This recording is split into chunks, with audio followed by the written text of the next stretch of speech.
মাল পরিবহন করার জন্য রয়েছে ট্রান্সপোর্ট কোম্পানিগুলি। কিন্তু এখানে দেখা যাচ্ছে সরকারি বাসের মধ্যেই কিন্তু অনেক ব্যক্তি যারা ব্যবসার সঙ্গে যুক্ত, তারা সেখানেই কিন্তু রেখে দিচ্ছে বড় বড় সমস্ত কিছু জিনিসপত্র।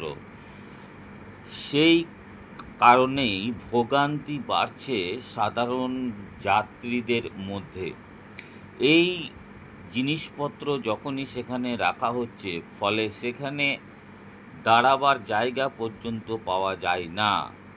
আর এরই ফাঁকে কন্ট্রাক্টর কিংবা ড্রাইভার এরা একটা টাকা তাদের কাছ থেকে নিয়ে এই সমস্ত জিনিসগুলোকে বিভিন্ন জায়গায় পৌঁছে দিচ্ছে।